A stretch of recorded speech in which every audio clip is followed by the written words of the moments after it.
Le président Ali Bongo Ondimba a été renversé par un coup d'État dans la nuit du 29 au 30 août 2023 et le général Brice Clotaire Oligui Nguema, commandant en chef de la garde présidentielle, a été désigné chef de l'État gabonais.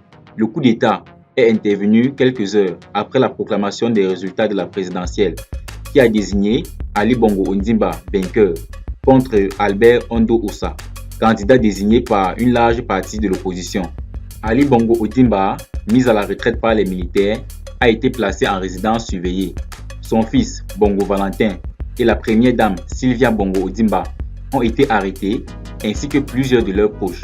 Après plus de 5 mois en résidence surveillée, plusieurs personnes se posent la question à savoir comment est traité Ali Bongo entre ces 4 murs en résidence surveillée, sachant son état de santé critique connu par tous. Le but de cette vidéo est d'apporter les réponses à cette question. Bon visionnage, on se retrouve juste après le générique.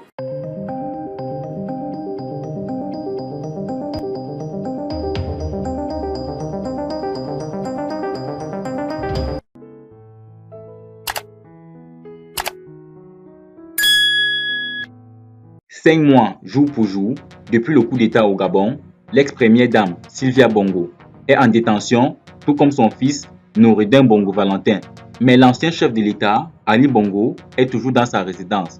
Le nouveau pouvoir a déclaré qu'il avait été mis à la retraite, qu'il était libre de ses mouvements et notamment pouvait partir à l'étranger se faire soigner à tout moment. Mais son entourage demande et dénonce une détention qui ne dit pas son nom. Pour certains de ses proches, Ali Bongo est en prison.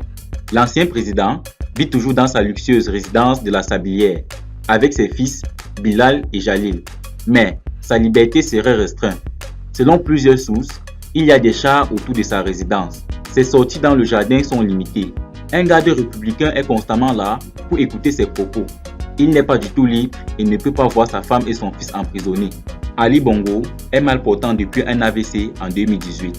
Un kinésithérapeute vient d'ailleurs régulièrement pour sa rééducation. Côté matériel, là encore, une bonne source explique qu'il n'a pas accès au téléphone. Ses comptes bancaires seraient gelés. Il ne toucherait pas sa pension retraite et son statut d'ancien chef d'État ne serait pas appliqué.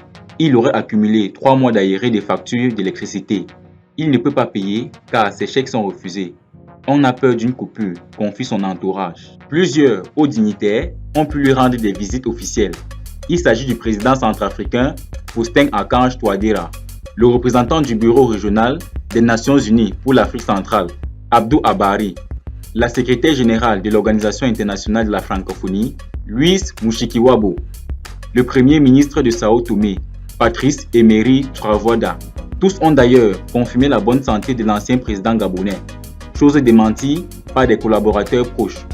Aujourd'hui, très peu de gens ont accès à lui et toute rencontre doit recevoir l'aval de l'armée. Aucun responsable de son parti, le PDG, n'est par ailleurs venu à la Sablière. Au début, sa fille Malika et sa sœur Pascaline ont pu le voir, mais c'est terminé. Sa petite fille Léa vivait dans une maison où séjournaient Noureddin et sa famille. Cette maison est située au sein de la résidence. Mais Léa a été priée de déménager, indique l'entourage. Ce bâtiment fait notamment partie de l'héritage de l'ancien président et patriarche Omar Bongo. Certains craignent que le pouvoir cherche maintenant à spolier les biens de la famille. Ali Bongo serait touché par la situation. Même s'il reste fort mentalement, il ne comprend pas cette violence contre lui. L'armée lui a proposé de s'exiler il y a environ 1 mois. Un avion était prêt, mais il a refusé de quitter le Gabon. Preuve de sa solidité. Il ne veut pas partir sans sa femme et son fils. Il affirme qu'ils n'ont rien fait et qu'il est prêt à prendre ses responsabilités, indique un proche de Bongo, ajoutant que le nouveau pouvoir cherche à tout mettre sur le dos de Sylvia et Noureddin Bongo.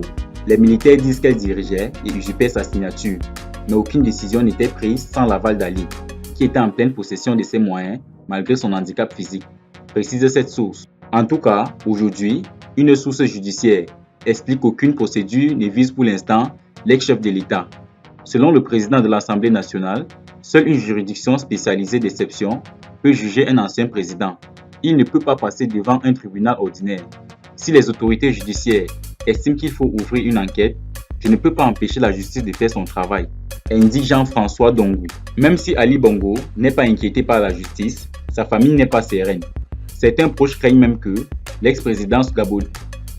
Certains proches craignent même que l'ex-président gabonais soit victime d'un nouvel AVC.